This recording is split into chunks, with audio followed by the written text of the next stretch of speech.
Hi friends, ఈ మే 4వ తారీఖున తమిళనాడు రిజల్ట్స్ వచ్చాయి. మన వీటీకే పార్టీ విజయ్ గారు 108 సీట్లతో హైయెస్ట్ స్కోర్తో అతను ఆయన ప్రభుత్వం ఏర్పాటు చేయడానికి తక్కిన వాళ్ళు ఒకరికి 50, ఒకరికి 60 సంథింగ్ అలా ఉంది. టోటల్ 234. సో ఆయన గవర్నర్తో కలుస్తున్నాడు, 2-3 సార్లు కలిశారు. సో గవర్నర్ గారు ఆయన ఒక కొత్త సాంప్రదాయాన్ని తెరపైకి తెచ్చాడు.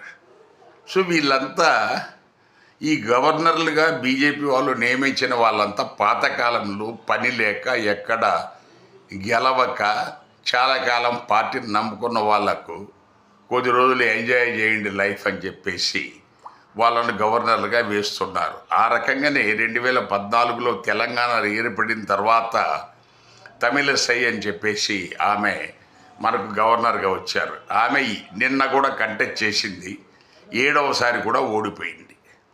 సో ఇది మన గవర్నర్ల పరిస్థితి. ఇక్కడ మనం చెప్పదలుచుకున్నది ఏంటంటే, మహారాష్ట్రలో 2014లో 145కు 123 బీజేపీకి వచ్చాయి. 145 మ్యాజిక్ ఫిగరు, కానీ 123 బీజేపీకి ఉన్నా కూడా అప్పటి గవర్నర్ వాళ్ళను అధికారం మనకు సీఎంగా ప్రమాణ స్వీకారానికి అనుమతించారు. అది బీజేపీ కాబట్టి. అప్పుడు గవర్నర్ గారు విద్యాసాగర్ గారు.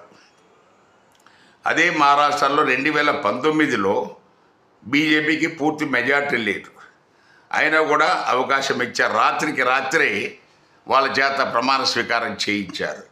కర్ణాటకలో 2018లో 112 కావాలి, 104 వచ్చాయి. ఇలాంటి పరిస్థితి అక్కడ కూడా మనకు కాంగ్రెస్ ప్లస్ జేడీఎస్ కలిపితే మెజార్టీ, అయినా కూడా గవర్నర్ బీజేపీ వాళ్ళ చేత ప్రమాణ స్వీకారం చేయించాడు.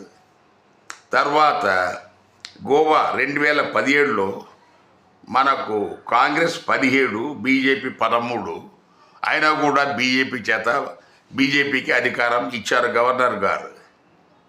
తర్వాత మణిపూర్లో 2017లో కాంగ్రెస్ 28, బీజేపీ 21, అయినా కూడా ఇతర పార్టీలు కలుపుకున్నారు అని చెప్పేసి బీజేపీకి అధికారం ఇచ్చారు. సో మేఘాలయలో